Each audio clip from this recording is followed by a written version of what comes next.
Celebrating the connection with our pets. This is Animal Radio, featuring veterinarian Dr. Debbie White, groomer Joey Villani, news director Lori Brooks. And now, from the Red Barn Studios, here are your hosts, Hal Abrams and Judy Francis. And welcome, my friend.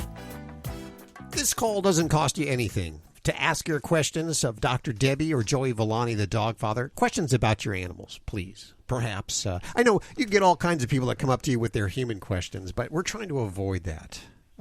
You're better versed and legally licensed really only to consult on animals. That correct? That's right. I don't dabble in people. It just gets really weird when people start showing me rashes and, things on their body. It's just very uncomfortable for everyone in the exam room. So just dogs and cats and other animals.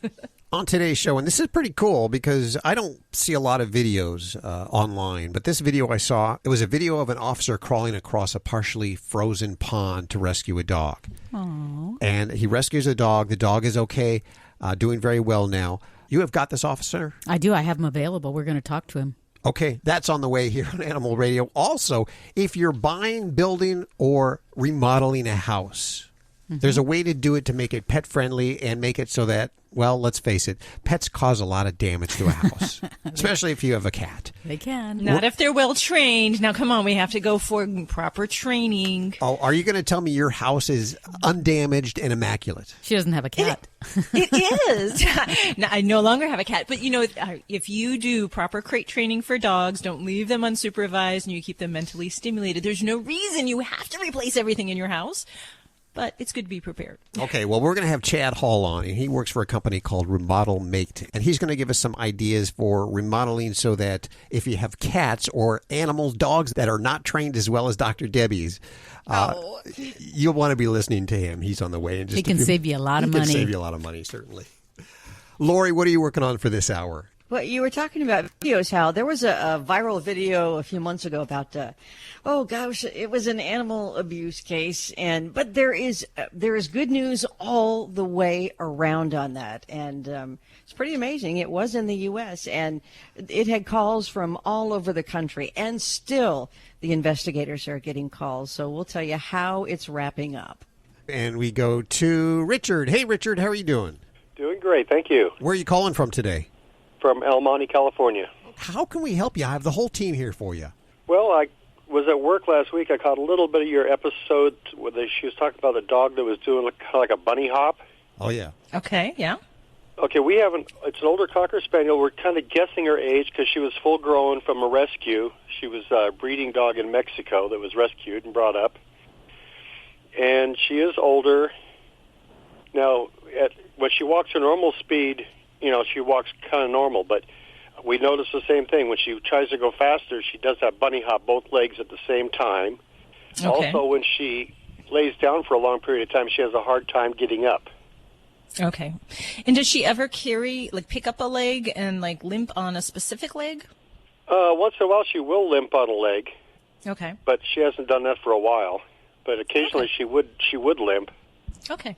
So, yeah, and just for some background information for those maybe that don't recall that episode. So when we're talking about dogs having limping in various areas, when they do this kind of interesting bunny hopping gait, it's basically where the back legs are going in synchrony. So normally a dog's front legs and back legs go right, left, right, left, right, left, right, left. And that's kind of their normal gait. When we're having problems in the back end, sometimes we'll see this bunny hopping gait, and it is a little bit more distinctive with hip problems.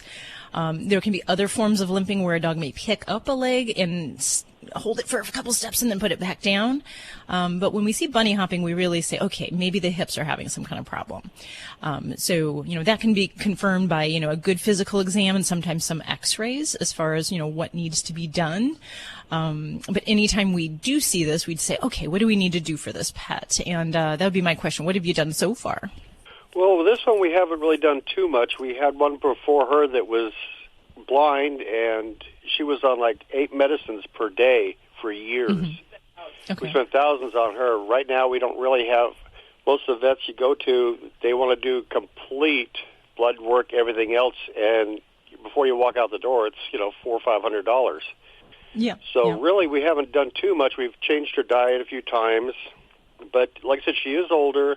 When she's been laying down for a while, sometimes we'll help her get up. And once she's up on her feet, then she's okay. But she's, kind of stiff because she is older. Yeah. So, yeah, and not to toot a veterinarian's horn, but, when we do need to prescribe medicines for pain relief, it is important to do blood work. So, there's kind of the wish list of all the things we'd like to do, and there's some basic things. So, I think if you kind of say, hey, Doc, I want to help my baby, but, I'm not prepared to spend $2,000, what can we do within a certain budget? We can certainly do that. So my wish list would be to take some x-rays and some blood work. If we don't get all of that, if we're going to do pain medicine, I at least want some blood work. Just to make sure there's not something else that could compromise our health or make it dangerous for using certain medications. But there's a whole gamut of different things that I'll look at, and that may be things just in the pure pain relievers like gabapentin or tramadol.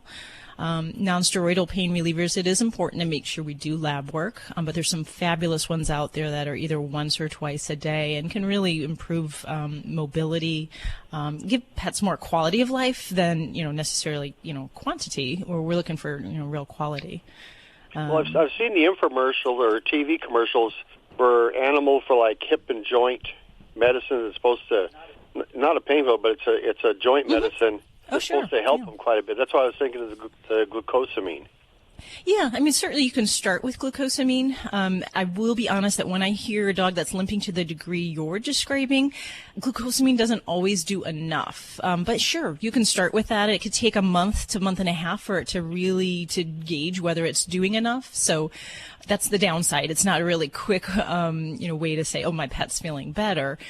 So that's why, I do advise in many cases to use other types of pain relief or other modalities. So it doesn't always have to be medicine. It could be things like laser therapy.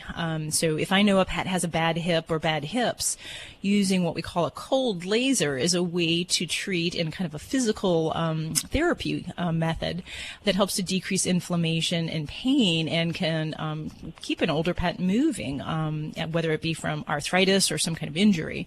So that is one therapy as well that your veterinarian may have available if your pet isn't a candidate for medication or you just want to try something a little bit more holistic.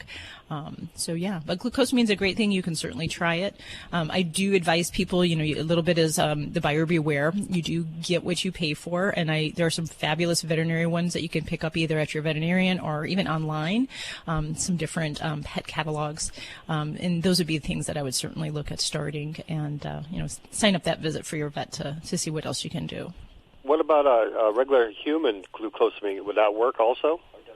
Yeah, you can certainly use human glucosamine. Some of the advantages of the dog forms are really just make it easy and palatable to get those medicines down. So a lot of my patients I have on some of the chewable forms of glucosamine.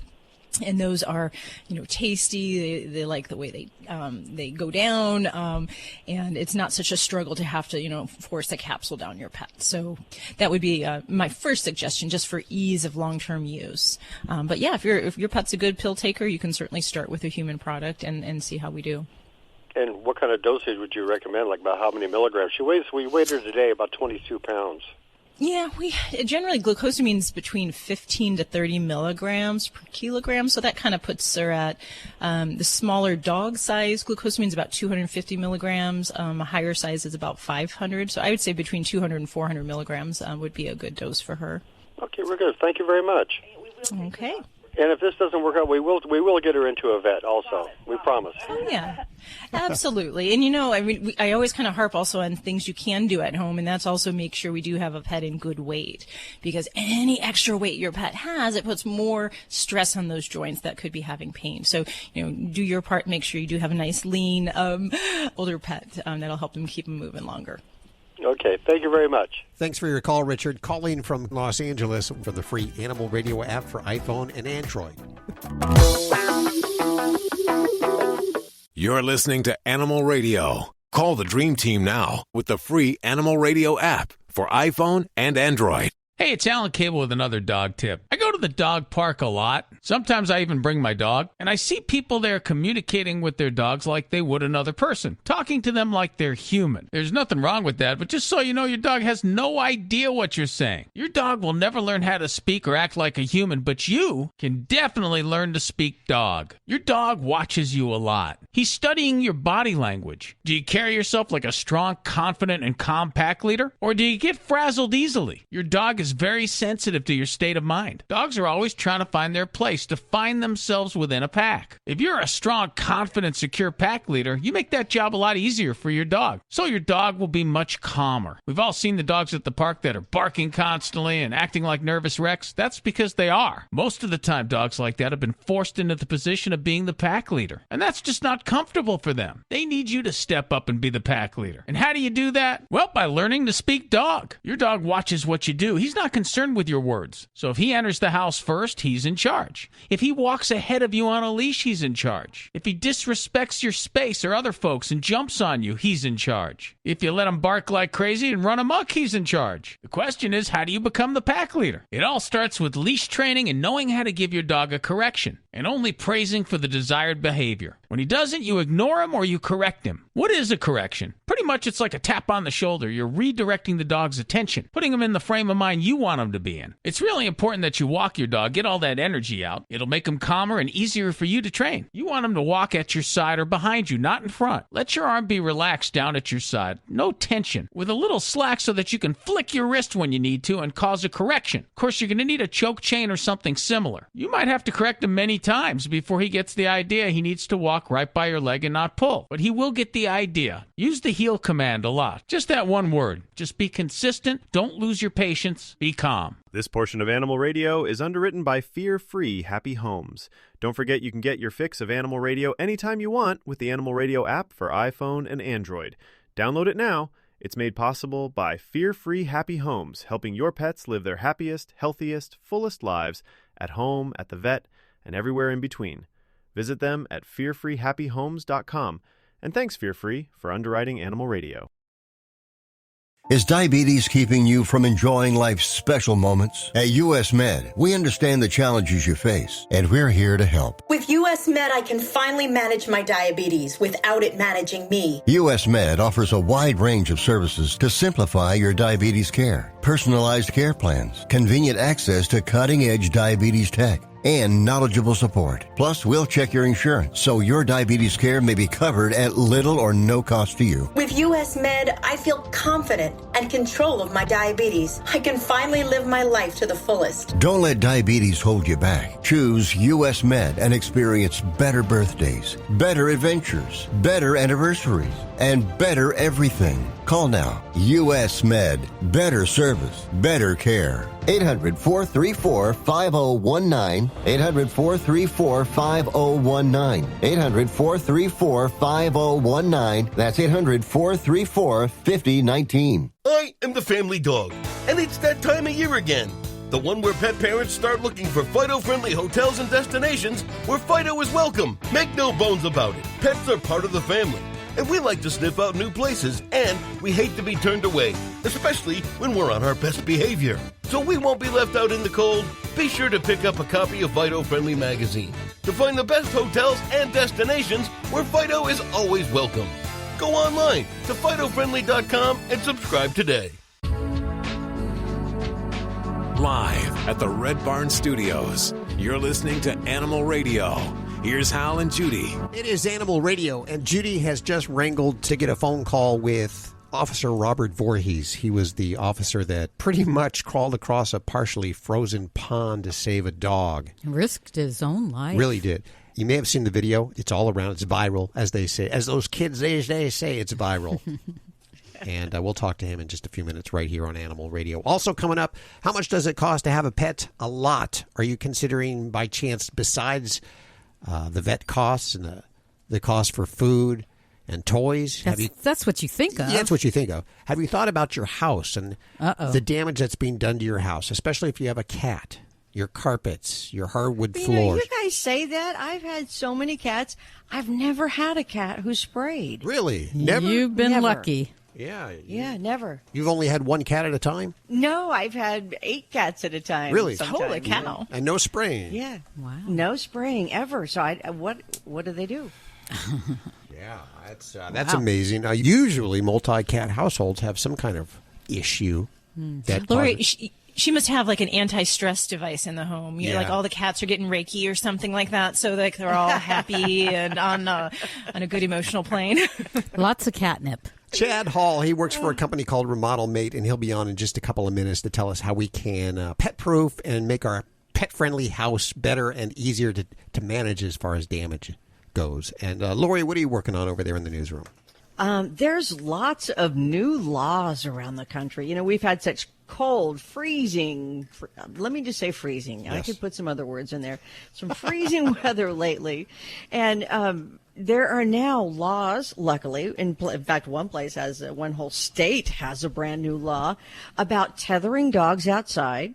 Also, if you just leave a dog in a car in cold weather, things like that. So we'll give you an update on what you need to know to keep yourself and your pet safe. And that's about 10 minutes away with a check on the news with Lori Brooks from the Animal Radio Newsroom. And right now we're going to go to the phones for your calls. Hey, Cindy, how you doing? I'm doing fine. How are y'all? Oh, I love the southern accent. Where are you calling from, Cindy? Well, I live in Mississippi, but I'm over in Georgia right now. Well, what's going on with your animal? You got a dog, you got a cat, you got an iguana. What do you got? Well, I've got 2 cats, and about 6 weeks ago, my youngest son came home with this little puppy that he found laying in the middle of the road. He thought it had been run over, and it got up and walked around, so he brought it home. We gave it a bath, took it to the vet. It was infested with fleas and had the mange. Wow. Well, the vet gave us the dewormer, and we dewormed it. The belly was all swollen, poor little thing. And it was really lethargic and stuff. He's gotten a lot more energy now. And we did the first 2 dips with the sulfur-based dip. That, really nasty smelling. And he also gave us a bottle of some other kind of leave-on dip or something another that you just put on them and then wipe it down or something other later on. Okay. But it's been about 6-7 weeks now, and we've been keeping him out on the porch, and I just want to know, is it safe to let the other animals around him now? Because I guess we're going to end up keeping him because we just kind of fallen in love with the little thing. Okay. So the big question I have is which particular type of mite your veterinarian did diagnose your baby with?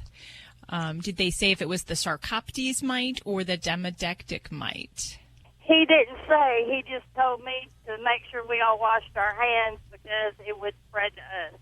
Okay, so that's probably the Sarcoptes mite, which is, some folks call that the red mange, and that potentially is a type of mite that can be contagious to people, but they don't really like people. This kind of mite, they prefer critters, but it is very contagious to other critters. So I will tell you that for Sarcoptes, usually the lime dip is one of the things that we can use to treat that. There are some other things we can use as well, some different types of either ivermectin or selamectin that can be done on a monthly basis. So sometimes we'll add that in if we've got a particularly bad time with it.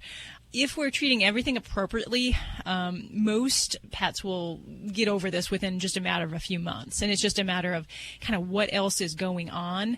A lot of dogs with mites will often have secondary infections on their skin. So they'll get a bacterial infection.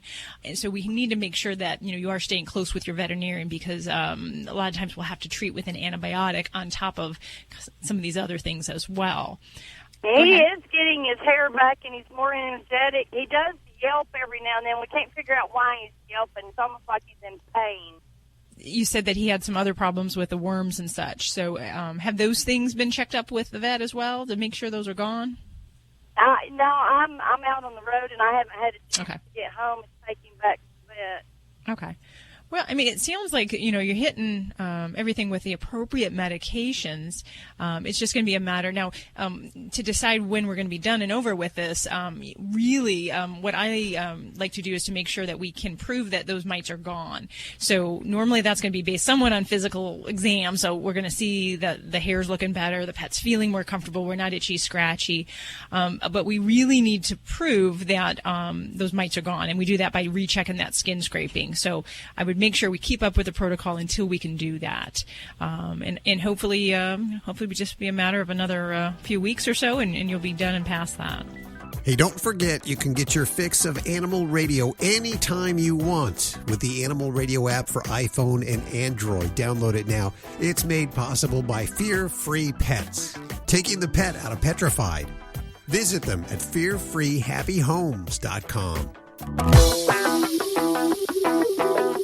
You're listening to Animal Radio. Call the Dream Team now with the free Animal Radio app for iPhone and Android.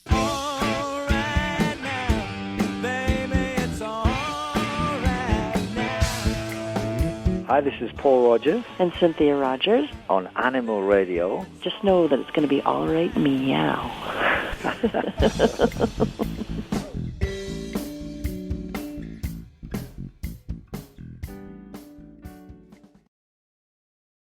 With MedGuard Alert, you're never alone. You can connect with medical professionals anywhere, anytime. And now MedGuard is introducing our exclusive new Care Watch. If you need help quickly, use it from anywhere to contact medical professionals. No cell phone required. The Care Watch is not only a life-saving medical alert device, it's a revolutionary health monitoring system that checks your blood pressure, heart rate, oxygen saturation, and much more. And here's the best part. If you have Medicaid, you may qualify to get your Care Watch for free. The Care Watch is only available through MedGuard Alert. Call us right now. We have monitoring programs starting as low as $1 a day. The call is free, activation is free, shipping is free, and no contract is required. Remember, with Medicaid, you may qualify to get your Care Watch for free. Call us to get your Care Watch right now. 800-451-4807. 800-451-4807. 800-451-4807. That's 800-451-4807.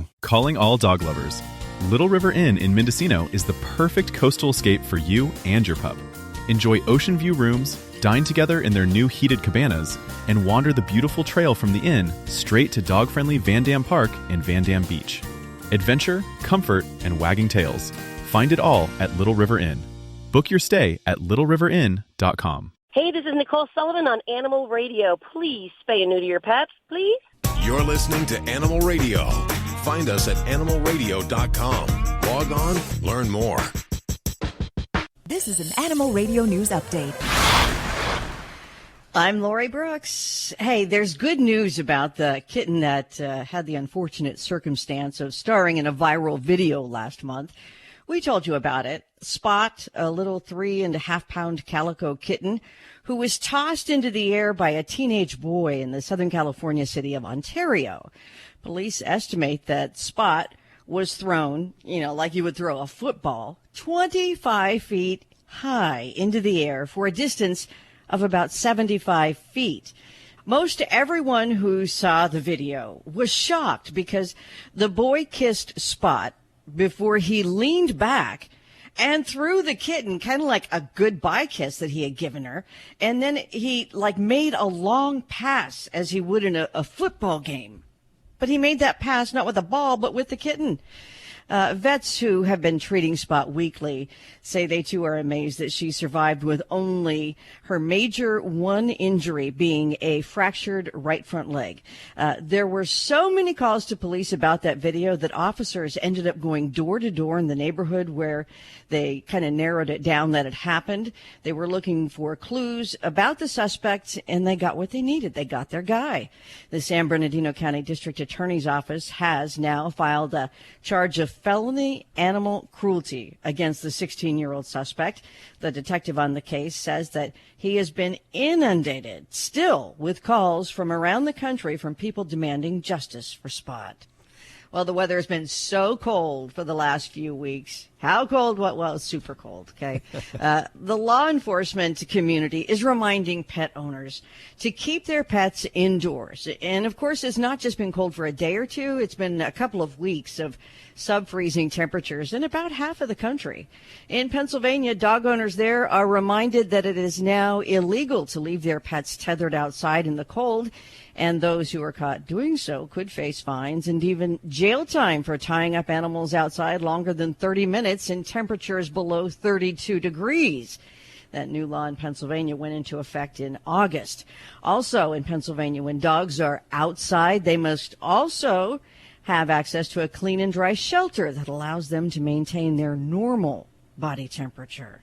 Now, meanwhile, in Colorado, Denver Animal Protection there is reminding people that failure to keep pets warm could have dire consequences for animals and result in a cruelty to animals or animal neglect charge, up to a $999 fine and or a year in jail for the owners. Animal welfare experts say, just because you have a doghouse in your backyard does not mean that the animal will be okay in freezing weather. And remember, never, ever leave your dog or cat alone in a car during cold weather, because in cold weather, a car is kind of like a refrigerator. It holds in the cold. Some other cold weather tips: don't leave potentially lethal chemicals like snow and ice remover or antifreeze within your pet's reach. Check under the hood, or at least bang on the hood of the car of outdoor vehicles before starting them up, because stray cats will often look for warmth on a warm car engine.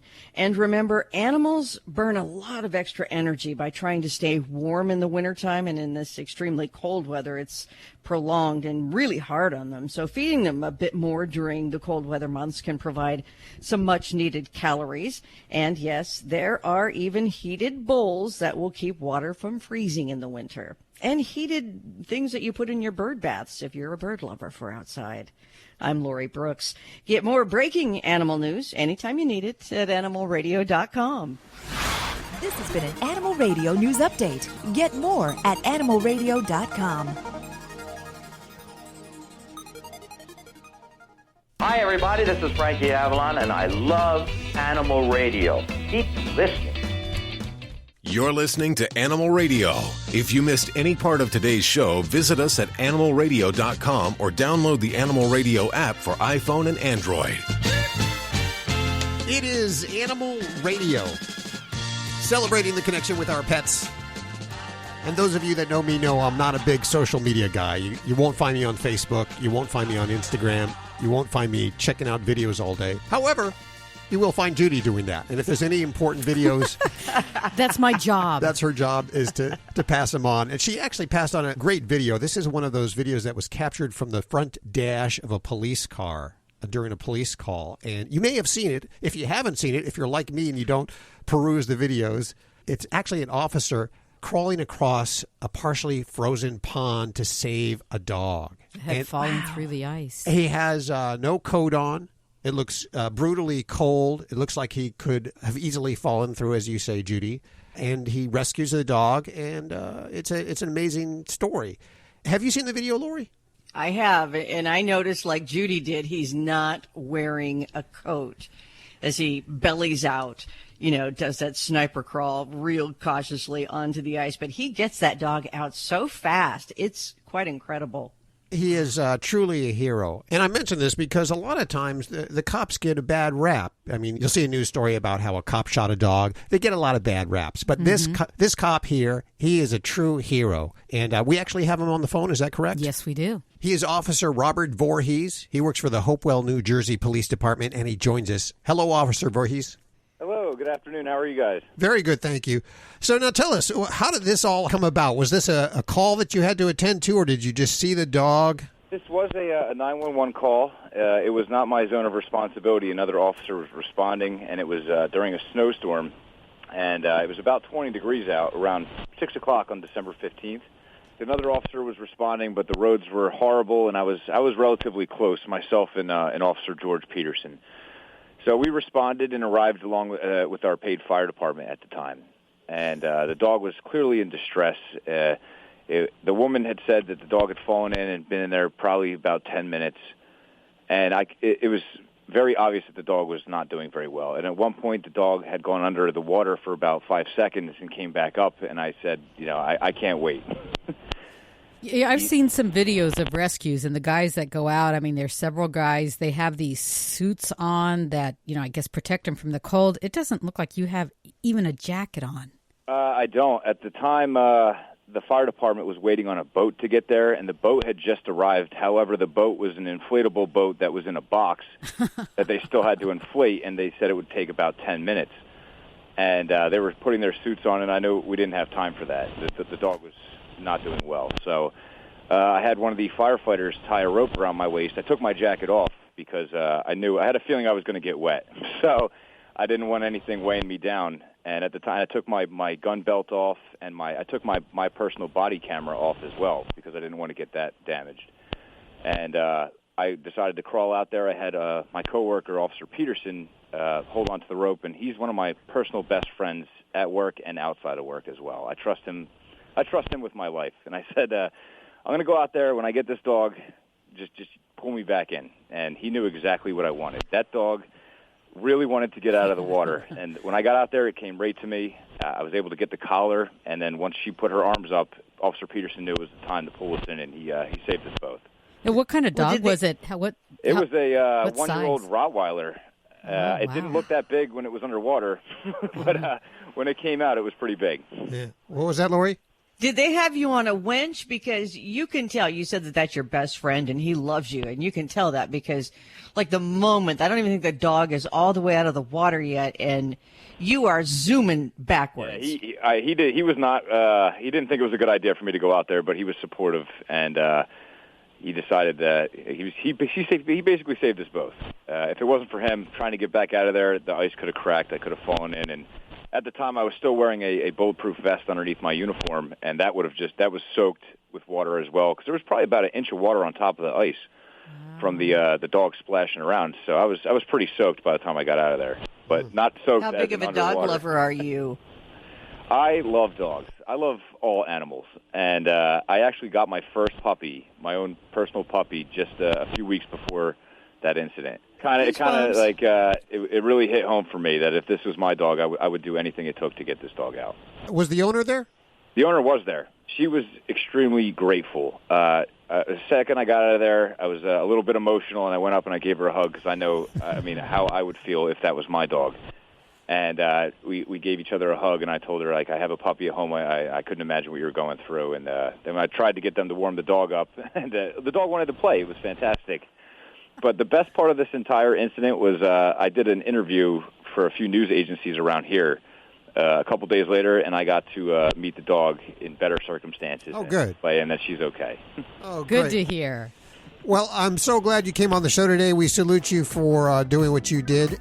I just think it's amazing. I'm wondering if I probably would have done it too. Just but first reaction, yeah. Yeah. There's a lot of people saying that they probably wouldn't do it in the comments and stuff. But if you guys were there and you could see the dog in distress, I'm sure all animal lovers would have gone out there as well. Yeah, definitely. Well, have yourself a wonderful new year, will you? Well, thank you very much. You guys have a great afternoon. Take care. Take care. You're listening to Animal Radio. Find us at animalradio.com. Log on, learn more. Hi, this is John O'Hurley. You're listening to Animal Radio. And remember, most importantly, please spay or neuter. Streaming TV is where it's at. It's not about cutting the cord anymore. That's old news. It's all about your customized TV options. With the best and cheapest high-speed internet and your own TV subscriptions, we've got your dream TV lineup. Between wired and satellite internet and TV, you now have tons of options. Save money and get more internet speed and better TV today by calling the Whole Home Connect. We scan your location and offer you the best TV and internet options. And we always have specials and promotions. So when you call, ask about that. Take 5 minutes of your time. Make this free call now and learn how to save money and get better internet and TV for your home anywhere in the U.S. Make this simple and free call now. 800-617-5145. 800-617-5145. 800-617-5145. That's 800-617-5145. Looking for a winery that truly loves dogs? Check out Lula Cellars in Anderson Valley. Sip small lot Pinot Noirs while your pup lounges right beside you. Their tasting room and outdoor areas are 100% dog-friendly. Welcoming staff, vineyard views, and happy dogs everywhere. It's wine tasting, Mendocino style. Plan your visit at lulasellars.com. It's Alan Cable. You know, pit bulls get a lot of real bad press, so it's nice to be able to tell you about a real pit bull that did an amazing thing. Saved a toddler's life. As you can see, he's a happy, healthy little boy. And that's because of Tater Tot, their rescued pit bull, who woke little Peyton's mom up in the middle of the night. He wasn't really coherent. They'd only had this dog for a few days. And he kept on whining and barking and running between the two of us, so I checked on him, and he was barely breathing. Christy rushed her son to the emergency room. They found out his blood sugar was dangerously low, and nobody knows why. The doctor says the pit bull's keen sense of smell is what saved Peyton's life. Because for them, what for us is, barely a whiff of something, gives them a huge picture of what's going on. Doggy heroes come in all sizes. This is Animal Radio, baby. This portion of Animal Radio is underwritten by Fear Free. Fear Free takes the pet out of petrified and puts the treat into treatment. To learn more and find a certified fear-free veterinary professional near you, visit fearfreepets.com. It is Animal Radio, celebrating the connection with our pets. And we'll head back to the phones in just a couple of seconds. And for me, I'm so proud. I still am losing weight. I still have my New Year's resolution going. Well, you're sticking to it, huh? And, in past years, that lasts about 2 days. Most of my New Year's resolutions, 2 days. I make it through the first day, I say, hey, I'm doing good. The second day, I mess up. But not this year. We want to know what kind of resolutions you've made. Have you made resolutions for your pet? Oh. Promises for your pet, because there are certain resolutions and promises you should make for your pet. We welcome back Debbie Martin. She is a licensed veterinary tech and a certified professional dog trainer. Hi, Debbie. How are you doing? I'm great. How are you? Very good. How about your New Year's resolutions? Have you kept them? I've kind of kept them. I'm working on it. It's hard setting up a new routine and developing new habits. It takes a little bit of time, but I'm working towards that. What particular resolutions and promises should we have for our pets? First things that come to mind, being in the veterinary field, would be, making sure we're taking care of the physical well-being of our pets. But I also work in the behavior field of animals, and so I also see the emotional aspect of it. So making sure we're taking good physical and emotional care of our pets is pretty important. And I think it gets overlooked at times. We get busy with our lives, and the dogs or cats just kind of are there, and we're meeting their needs with feeding them and taking them to the veterinarian or groomer when they need to. But we also need to be making sure we're meeting their physical and their exploratory and social needs, too. Sure. So those are really important. How can Fear Free actually help pet owners keep their promises and New Year's resolutions? Well, Fear Free has actually developed another part, which is called Fear Free Happy Homes, because what Fear Free recognized was that pets actually spend a very small amount of their life in the veterinary hospital. They spend a lot of time with their pet owners and at home. And so Fear Free Happy Homes is working to provide up-to-date and new information about how we can make our house enriching and fun and fulfilling for our pets, and making sure they're fear-free and their emotional well-being is taken care of as well. Do you have animals at home? I do. I've got 4 dogs. 4 dogs, and obviously it's a fear-free, happy home, I imagine? It is. Well, we try to make it that way for sure. What have you done to make your home fear-free? I try to set a routine with my dogs so that I am giving them physical exercise, and I'm not exhausting them. Some people say a tired dog's a good dog. That's not always necessarily true. Sometimes a tired dog is a sore dog or an irritable dog. I really like having my dogs go out for a sniff walk, where we walk out on the back part of our property and let them just smell and kind of take in all those scents that they are picking up. I wish they could tell us what they're smelling and what's been there, but I let them do that. So that's kind of their physical as well as exploratory activity. And then I try to rotate how I feed them. And rather than being in a food bowl, I get a lot of different kind of puzzle toys, or one of the ones that my dogs really like is a snuffle mat. Oh, yes. Yeah, so they love that. It's really easy for me, too. I just put the food on the snuffle mat and put it down, and they get to eat it and kind of use their nose to find every little last kibble. And then social time. So making sure that I spend several minutes every day, just one-on-one with each of my dogs, doing something that they enjoy, so that they're having kind of like special time with mom, so to speak. That's the biggest gift you can give your animals is that time. We just got done with the holiday season. You were thinking about all those gifts you can get for your animal. But, really just spending some one-on-one time with them is the best gift you can give your animal. If you want to learn more about Fear-Free and Fear-Free Happy Homes, it's so easy. Head on over to the website, fearfreehappyhomes.com or fearfreepets.com. Of course, we have links to everything you've heard on today's show over at animalradio.pet. And Debbie, thanks so much for coming back on. Thank you, and Happy New Year. Happy New Year to you. This portion of Animal Radio was underwritten by Fear-Free. The veterinarian isn't typically thought of as your pet's favorite place to go.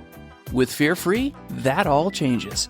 To learn more and find a certified Fear-Free veterinary professional near you, visit fearfreepets.com. Dogs or cats, horse or emu, animals are people too. John Elder from England was heartbroken when his prized termite-sniffing beagle was stolen. Someone stole Joni by breaking a small air vent and dragging her through. Elder talked to local media, and news of the lost termite dog reached neighboring towns. A motorist found Joni walking dazed and confused in the middle of the highway. She originally thought that Joni had been hit by a car because she was missing so much skin and hair. Her daughter read about the missing dog, and soon Elder and his missing hound were reunited. Joni's abductor hasn't been found, but I'd look for somebody who used to have termites. I'm Britt Savage for Animal Radio. Animals are people too. Animal Radio. Delta Dawn, what's that flower you have on? Hi, this is Tanya Tucker on Animal Radio. Love those pets. Is diabetes keeping you from enjoying life's special moments? At US Med, we understand the challenges you face, and we're here to help. With US Med, I can finally manage my diabetes without it managing me. US Med offers a wide range of services to simplify your diabetes care. Personalized care plans, convenient access to cutting-edge diabetes tech, and knowledgeable support. Plus, we'll check your insurance so your diabetes care may be covered at little or no cost to you. With US Med, I feel confident and control of my diabetes. I can finally live my life to the fullest. Don't let diabetes hold you back. Choose US Med and experience better birthdays, better adventures, better anniversaries, and better everything. Call now. US Med. Better service, better care. 800-434-5019. 800-434-5019. 800-434-5019. That's 800-434-5019. Bring your pup to one of Mendocino's most charming retreats, McCallum House. Their barn, cottage, and suite options are all pet-friendly, and guests can savor breakfast or dinner with their dog right by their side on the heated wraparound veranda. Coastal beauty, gourmet dining, and dog-friendly comfort come together here. Visit McCallumHouse.com to book your stay. Celebrating the connection with our pets. This is Animal Radio, featuring veterinarian Dr. Debbie White, groomer Joey Villani, news director Lori Brooks. And now, from the Red Barn Studios, here are your hosts, Hal Abrams and Judy Francis. Judy, you have a house full of animals. There's a lot of animals. Cats, dogs, yes. Do you have any damage to your house? I mean, let's say, and you're renting, I believe. Would you get your deposit back? That's the question. Would you get your deposit back? Is my landlord listening? I'll be doing some damage control before I move out. Oh, yeah, like what? What will...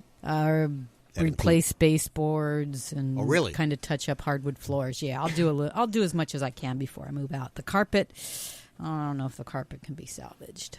Yeah, usually it can't. You have lots of throw rugs. I do. That works good, doesn't it? It does, because I can just, wash them away. and then I can throw them away. That's why they call them throw rugs. That's right. Throw them away. But it's not all urine. I mean, it's like also it helps a dog, get gripping on the floor surface. Yeah. Yeah, right? It does help. Especially when they're older. Mm-hmm. I believe you have some sick animals, too. So you have vomit and... well, they're elderly, so they have some elderly, health issues. Yes. Lots of vomiting and lots of poop. Yeah. If you're a landlord, or if you're planning on buying a house, or just want to remodel your house to make it damage-proof, yes. Sort of. I guess that's what I'm saying, is more pet-friendly, damage-proof, so that not so much damage is done with your animals, especially cats. Mm-hmm. We have a guy coming on this hour. That's his job. He remodels houses and makes them pet-friendly. I need him.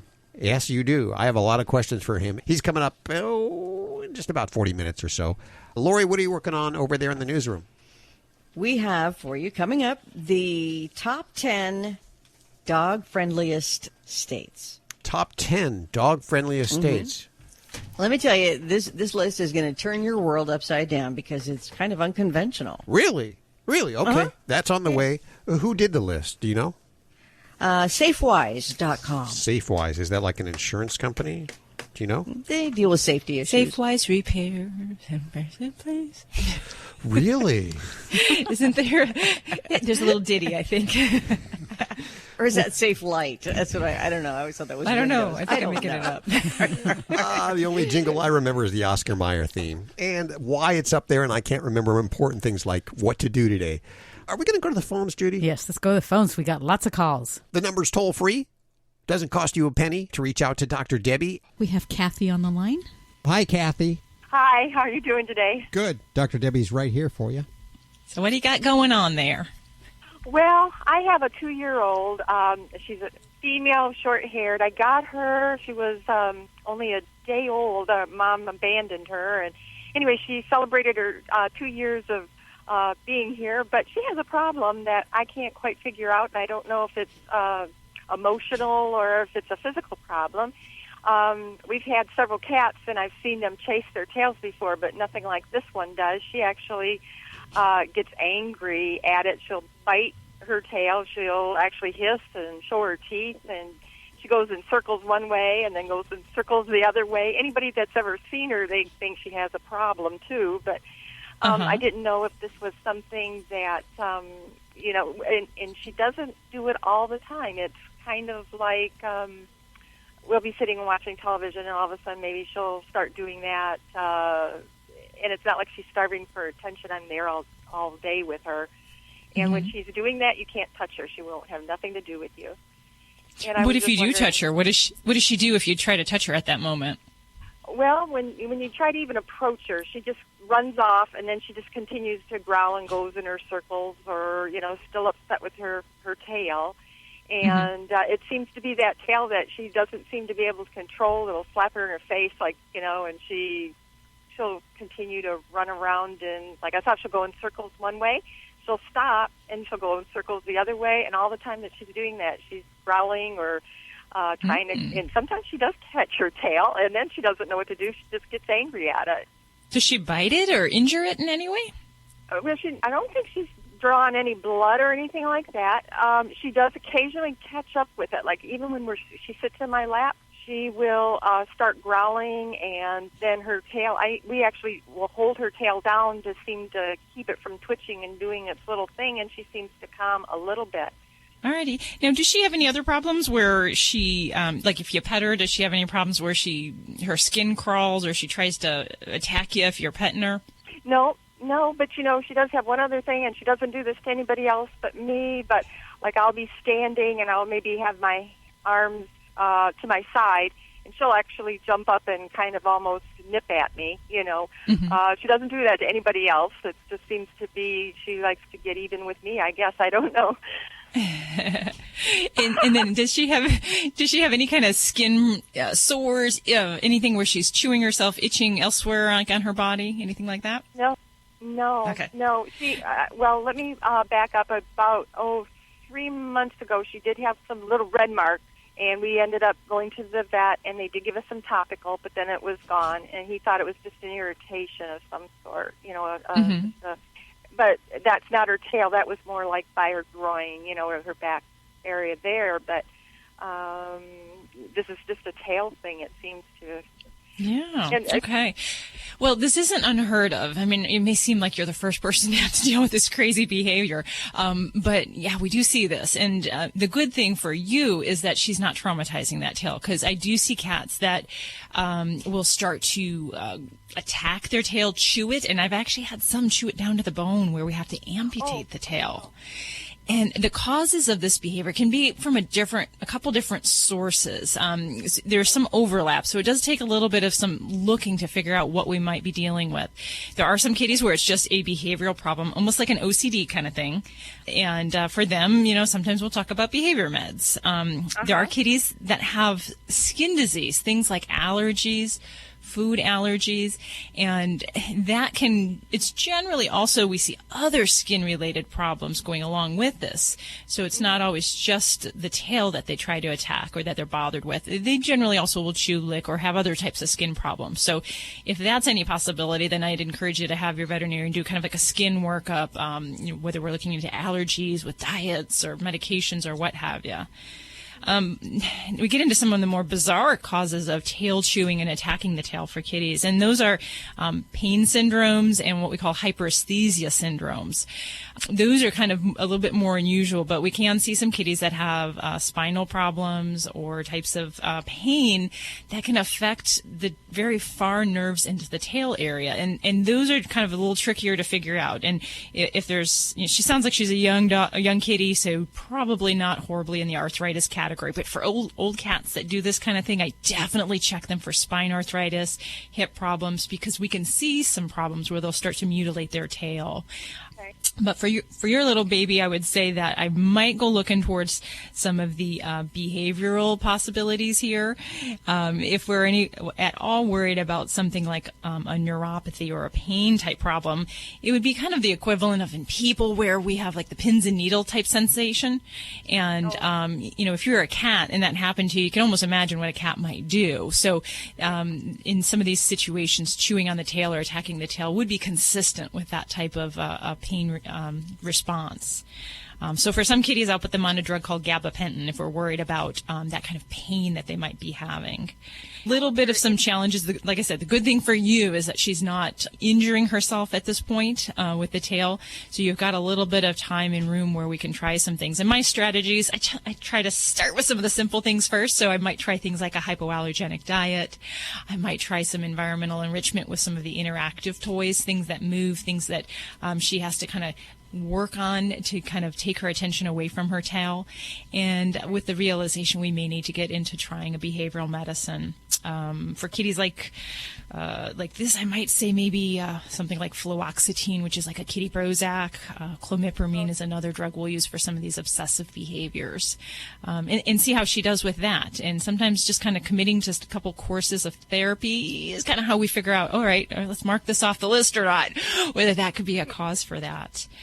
And I can tell you, for people who are considering shaving their cat and want to shave the whole cat, I don't recommend shaving the whole cat going down to the tip of the tail. I've had a cat once before that just after he was groomed, they clipped all the hair off of him, and he thought his tail was like a foreign invader, and he was obsessed about attacking it. So what you're describing is it just seems like it's an out-of-body experience that she's having. Like an alien has possessed her tail. So being a kitty, I'm sure she's confused and not sure what's going on there. So I know it's hard to watch that, but there's definitely some good things we can try, and don't be afraid of things like behavioral medications. They may have a great place for her. I really wasn't. We've had a lot of cats, and I've never used any medication like that, so I wasn't really sure. Yeah, well, cats can be some of the craziest creatures out there, I'll tell you. Dogs, sometimes they're very plain and simple. Cats are the more challenging species I see at my practice. So thank you so much for your call. Any other cat lovers, give me a call if you've got some problems, a boggle you need to solve. This is Dr. Debbie at 1-866-405-8405. Hal wouldn't leave his alone. We finally had to cut it off. My tail, that is. You're listening to Animal Radio. Call the Dream Team now with the free Animal Radio app for iPhone and Android. This is Jane Lynch on Animal Radio. Please spay and neuter your animal. Spay or neuter. Let me say that again. You don't want to do both. Can I do that? You can do whatever you want. Oh, God bless. I'm going to try it one more time. Hi, this is Jane Lynch on Animal Radio. Please spay or neuter your animal. I love it. You do so good early in the morning. My I'm mouth so doesn't caffeinated work. right now, can I tell you? I'm barely holding it together. You're awesome. Alan Cable Mess, hi. Am I on the air? Yes, you are. Okay, thanks. Guess you just wanted to be on the air to find out if she was on the air. Hey, you want to adopt a hard-working dog? Well, the TSA has a program. It's for dogs that didn't quite make the cut as bomb sniffers. The one I've got couldn't tell this show was a bomb. They deserve each other. Even some that are recently retired. They have German Shorthair Pointers, Labrador Retrievers, German Shepherds, and Belgian Malinois. They range in age from 2 to 10 years old. All you have to do is travel to San Antonio, Texas, and you can pick your new best friend up. To find out more, email adopt a TSA canine at ole.tsa.dhs.gov. Absolutely right. So excited. This is Animal Radio, baby.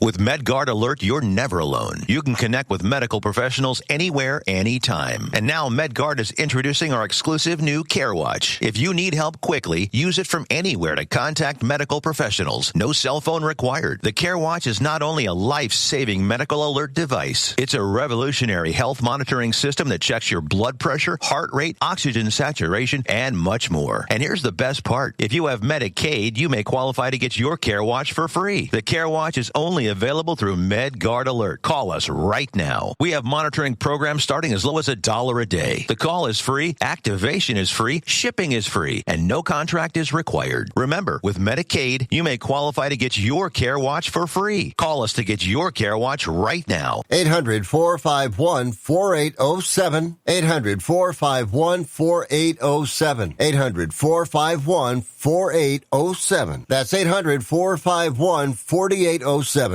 Bring your best friend to the Mendocino Coast's Stanford Inn by the Sea, where dogs are celebrated. Explore forest trails, paddle Big River Estuary in a canine cruiser, and enjoy something truly special, dining with your dog in the dog-friendly lobby. Then kick back in your cozy, pet-friendly room. Discover a place where you and your companion truly feel at home. Book your stay at stanfordinn.com. You're listening to Animal Radio. Call the Dream Team now with the free Animal Radio app for iPhone and Android. It is Animal Radio. Judy was off to the bathroom, so I was screening some calls and trying to write down some information about these animals before we go to air with them. Is there a difference between a dachshund and a dachshund? And what is the difference? It's just different pronunciation. Oh, it is. It's like potato. Tomato. Yeah. Well, I mean, dachshund is like the appropriate pronunciation, but people say it's like I have people come in saying, I brought my Rottweiler. Rottweiler. Yeah. I'm like, I didn't know I had that breed in my hospital, but there's all sorts of different ways people pronounce things. Yeah. It's like I have a Maine Coon. No, it's a Maine Coon. People actually call it a Maine Coon. Maine Coon? Yeah. Is it veterinarian or veterinarian? Veterinarian. Is it February or February? February. What am I, the grammar god here? Yep. If you want to talk to Dr. Debbie about your animal or if you have questions about pronunciation, you can call her now. And Lori, what are you working on for this hour? Oh, God, I have a great story. A cat missing for 10 years goes home. Awesome. That's on the way. Hey, Jim, how you doing? Great. So what's going on with your animals? I have the entire Dream Team here for you. Well, it's kind of a weird situation. I have a 17-year-old indoor cat. It's been indoor ever since my girlfriend and her son got it. Okay. The outdoor cat, I rescued it. It was growing up in the wild. Somebody dumped it off, and for about a year and a half or so, it was living with raccoons. Oh my! And then there was a couple other people, I guess, were dumping cats off, and then how this cat got, the one I have now, got caught in a cage and went berserk. It got an infection in the Humane Society out in Pomona, California. And so I went down, I rescued it, I nursed it back to health, and it's the most lovable cat that you have ever seen. Wow. Aww. It's a female. It wants to be a mother hen. It licks me, it purrs, it sleeps with me on the bed, on the pillow. It always tries to bathe me. Oh, that's wonderful. So what's going on with these guys, Jim? What's your problem?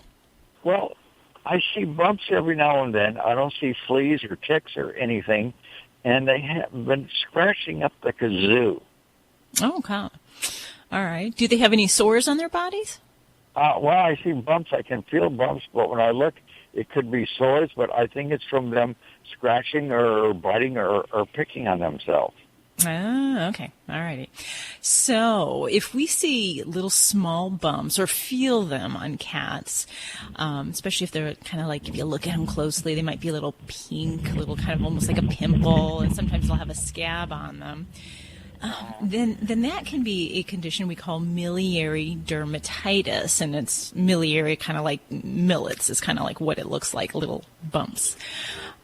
Miliary dermatitis can happen from a lot of different reasons in cats. The number one thing that causes it is flea allergy dermatitis. So that's always the number one thing on my list when I hear of kitties that have these little bumps, usually around the neck, the head, sometimes on the chest, but also along the back.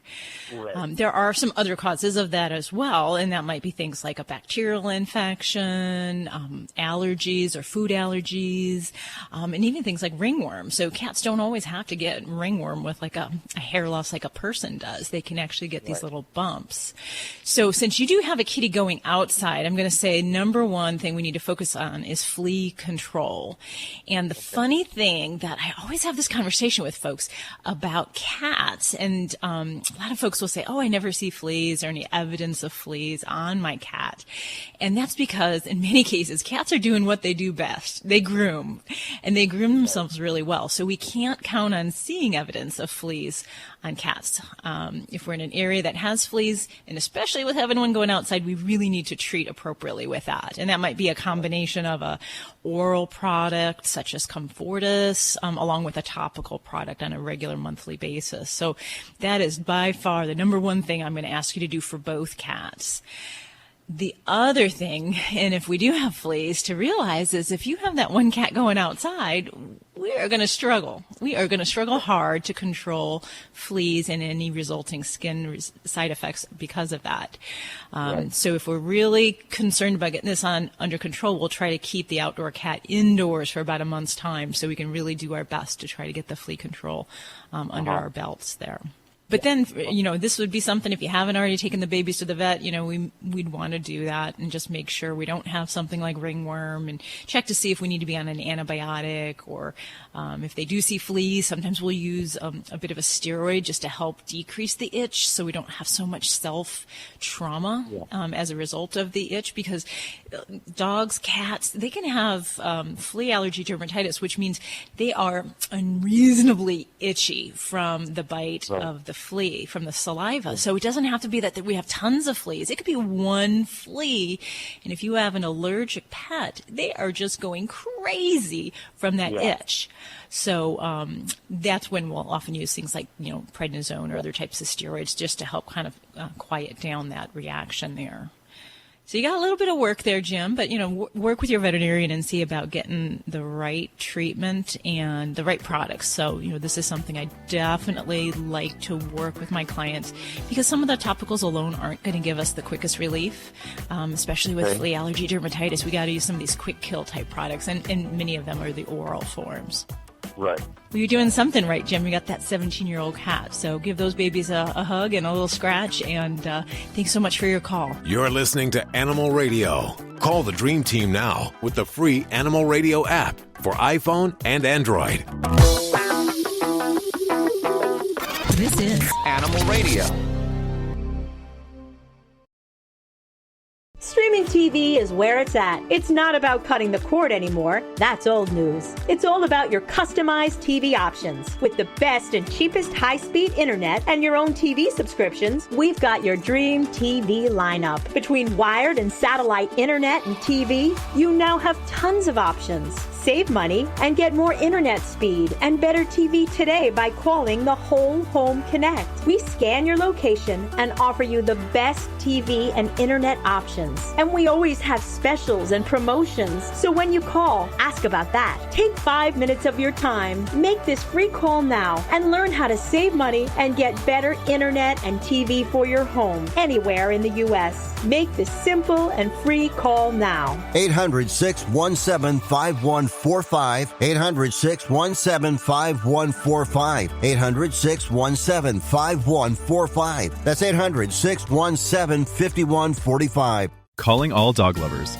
Little River Inn in Mendocino is the perfect coastal escape for you and your pup. Enjoy ocean view rooms, dine together in their new heated cabanas, and wander the beautiful trail from the inn straight to dog-friendly Van Dam Park and Van Dam Beach. Adventure, comfort, and wagging tails. Find it all at Little River Inn. Book your stay at littleriverinn.com. Check out Animal Radio highlights, all the good stuff without the blah, blah, blah. Browse on over to animalradio.pet. This is an Animal Radio News Update. I'm Lori Brooks. Hey, with about 90 million dogs living in homes in the U.S., we are indeed a country of dog lovers, and proudly so. But not all states, of course, are equal in terms of everything pet or dog, not in terms of safety and amenities for pets. And this is according to Safewise.com. In search for the top dog-friendly states, the company looked at data from the Bureau of Labor Statistics, the Animal League Defense Fund, and some online resources. One of those that they used was bringfido.com to see what states have the strictest anti-cruelty laws, the most no-kill shelters, and the most dog-friendly hotels, dog parks, and, have a lot of dog events, services, and activities. So here is their top 10 list, and starting with number 10. Washington State. In ninth place is Rhode Island. Kansas comes in at number 8 on the list. Wow. Number 7. Yeah, I know. Was that because Kansas is in the Midwest? Because I was kind of shocked at that one too, Hal. I have no clue on that one. Well, you'll be surprised further on up the list as well. Number 7 is Massachusetts. Oregon comes in at number 6. Colorado is 5th on the list. And again, we're doing the most dog-friendly states. Oklahoma takes 4th place. Arizona comes in at number 3. Second place goes to Virginia. I used to live near Washington, D.C., and that kind of shocked me because some of these states do have a lot of kill shelters. That's one of the things that they looked at, but if that kind of balances out with other things, then they can end up high on the list like Virginia. But the most dog-friendly state, according to Safewise.com, is Maine. Maine. Wow. Holy Maine. moly. Almost all shelters in Maine are kill shelters that euthanize to keep from overcrowding, their dog numbers low. So it's kind of a weird list, but they did use a lot of different criteria. And California wasn't on that list anywhere. No, Wow. I was shocked. Hey, the world of pets is changing, especially in China with the country's fast rise in wealthy citizens there. The Chinese government calling for residents to create 1,000 so-called specialty towns by the year 2020. And those specialty towns range in industries, everything from cloud computing to chocolate. And in Pingyang County, they've got about 1 million residents there. Their specialty theme is pets. Pretty cool. It's having a little trouble catching on, though. But China was so far back when it came to issues of pets that even a little bit is a vast improvement. But nationally, there is really not any doubt that the Chinese pet economy is really thriving because mostly they've got an aging population, declining birth rates. So there are a lot of empty nesters there that are finding a pet to be the perfect companion. And, those pet-related industries like they are in the United States, are really just exploding. I think that's absolutely fabulous, and especially from a country that, ate dogs, Right. that really did not treat their animals very well. And now, and I know I'm going to get letters for this, China is the new USA. So, there are still some people that do eat dogs, still some places, usually the more rural places. But they say, the fact that it's countered by younger, wealthy people, again, is probably those millennials bringing in dogs to have their, a bath on a weekly basis. People who actually will jet into a big city and bring their dog because they like a real high-end place for their pet. So, yeah, there's a lot of improvement. You're going to love this story. Okay. A family whose cat went missing 10 years ago. I mean, I would be done mourning by 10 years, I think. Yes. Realistically, they never expected, who would, to see the cat again. But they got the surprise of a lifetime when they received a call that the cat had been found. And it was pretty recently after the wildfires in Northern California. That was back in October. But the cat, whose name is Pilot, is now 13. He was adopted by a family as a kitten. And then when he was 3 years old, everything had been fine. One day he never came home. And he was just found a few months ago, incredibly about a mile away from where he lived originally. And he was found by a woman who was out searching the fire rubble looking for her own cats. But she came across Pilot, took him to a vet where he did have to have some toes amputated because of severe burns. But meanwhile, Pilot's family, who now lives in Colorado, got a call from the California vet that was treating him, and Pilot is now a Colorado resident with his old family again. Wow. Cool? So is this a microchip success, or what how'd they find him? Yes, ma'am. Thank you for pointing right. that out. Microchipping, I mean, incredible, the wonders that it can do. It's like, thank you. Wow. Happy for Pilot. I'm Lori Brooks. Get more breaking animal news anytime at animalradio.com. This has been an Animal Radio News Update. Get more at animalradio.com. You're listening to Animal Radio. Call the Dream Team now with the free Animal Radio app for iPhone and Android. It is Animal Radio celebrating the connection with our pets. And we all love our pets. Some of us maybe too much here in the studio. But for instance, like where I live, we have concrete furniture, just all concrete. We don't have any carpet. It's just because, you know what, the animals, especially cats, they'll mess it up. And they can do that. If you're renting an apartment and you have cats, you could end up not getting your deposit back if your cat sprays or does anything to the carpet. And if you're a homeowner, the whole floor could be messed up. For you, Judy, I noticed when I went over to your place, you have like little carpets and like runners all over your hardwood floor. And then I see about every year you change them out. You change the carpets out. It doesn't even last a year. They're disposable. Let's just put it that way for my animals. Well, you have to wash them a lot, right? Yeah, and then they break down so much. It's just time to get new ones. Yeah. I like Hal's idea with the concrete floor and concrete then maybe, furniture. Yeah, yeah, and then just taking a pressure washer a couple times a year. And that's actually not a reality, and I joke there with that because raising an animal, it can be very expensive. You have the vet costs, you have the food costs, and you never really think about the costs associated with your house. No, you don't. I never thought about that. Heck, paper towels alone I have spent a small fortune on. Did you say vet care? Yeah, I didn't say vet care. In fact, the average cost of owning a dog is between about $766 to $1,300 for the first year. And then each year after it can be as far as $9,000. The cost of a cat, a little bit less. Yeah, well, it depends on what kind of pet owner you are, certainly.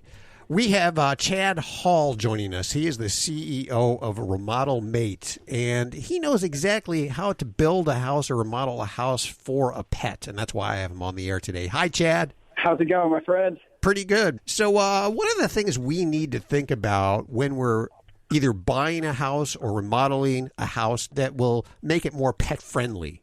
I think that the big things that everybody should think about is is this going to be your forever home, or is this your starter home that you plan to grow out of one day? And if so, that should kind of dictate your buying decisions. I am the owner of a 3-year-old black Labrador. Uh-oh.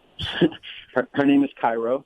And while she's a bunch of fun, she also is quite destructive. I've had her since she was 8 weeks old, and I've gone through all of the different, let's call them growth stages. Okay. So luckily enough, at the time that I first adopted her, I was renting an apartment. And I say luckily enough because it wasn't my own house. But there were some of the things that I would have taken into account had I understood what it meant to be a pet parent. So to jump into your question, I think that the first thing is that a lot of people automatically think that hard surfaces equal good surfaces for pets, and that is not necessarily true. So, Hal, going back to your joke about concrete, yes, that would eliminate odors, that would eliminate, scratching, but it doesn't necessarily make your house home, right? And the whole point of us getting pets and spending a bunch of money on these places that we live is to feel comfortable. Sure. I think that is something that's oftentimes lost. So hard spaces, I think I spoke about this in the Realtor article, are better when it comes to cleaning up spills. Hardwood flooring is what you're saying, yes. Exactly. Okay. Yep. And that could also be polished concrete. There are quite a different set of surfaces that I deal with in terms of remodeling. A lot of times where our customers are trying to go for ultra-modern finishes. So this could be luxury vinyl plank, this could be engineered hardwood, this could be solid hardwood.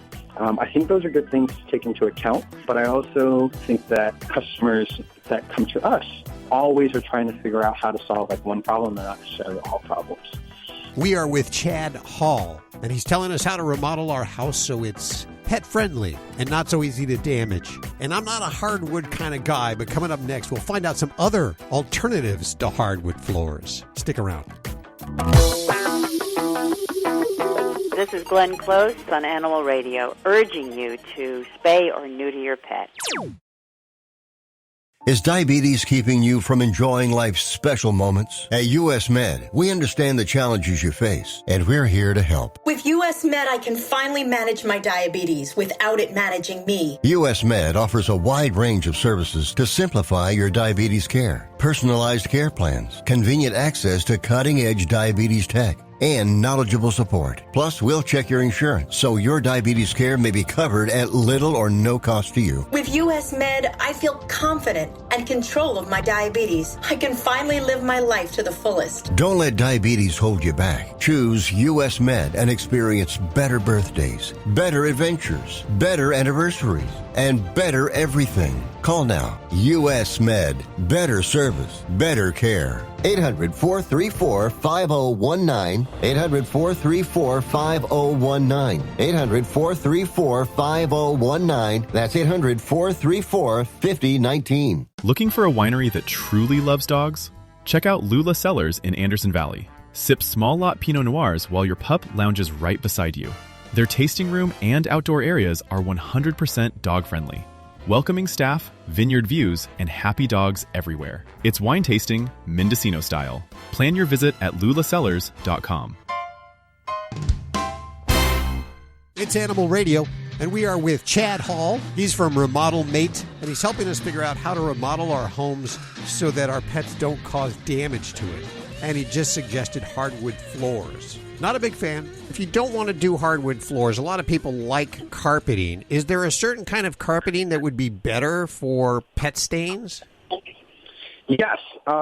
So carpets that are made out of vinyl tend to be a little bit easier to clean up and maintain, mostly because they have a little bit of a higher pile and they absorb at a little bit slower rate than other materials.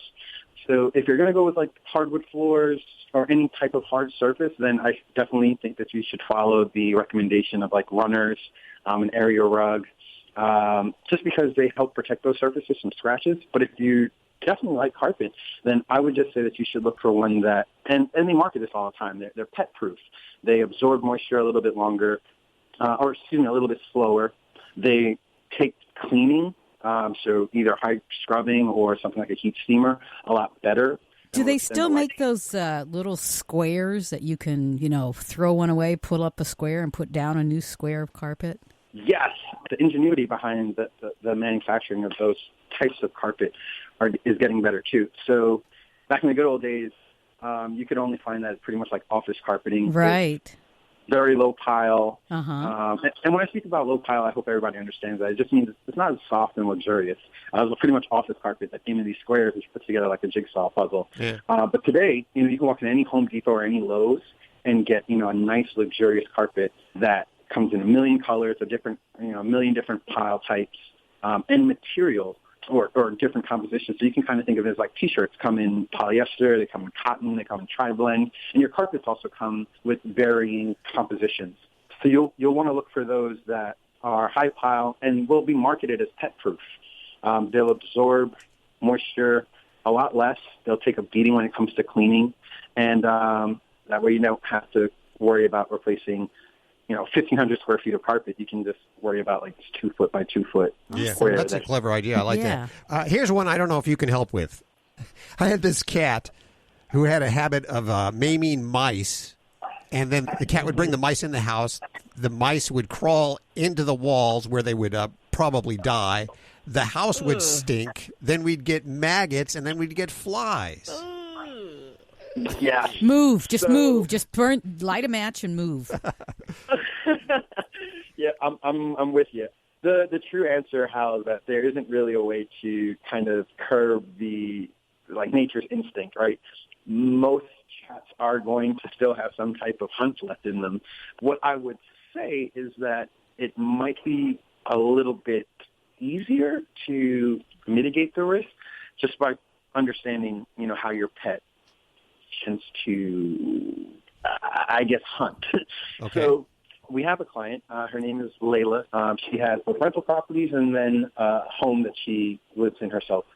So she found that her cat likes to hunt only in the morning, never at nighttime. And in the morning, you're kind of like waking up, brushing your teeth, getting breakfast started, ready to try and get out and get to work on time and deal with our traffic.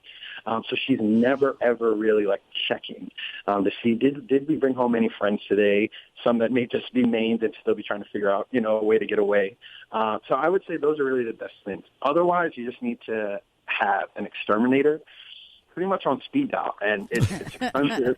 $100 is pretty much like the diagnostic fee, kind of like your mechanic, just to open the hood and figure out what's wrong. They're going to charge you. And then from there, they're going to come up with some astronomical price to get rid of the problem. And this would be there's a fee for finding the mouse and removing. There's a fee for, treating the maggots, and then a fee for treating the fly problem. So you're going to get hit 2 or 3 times.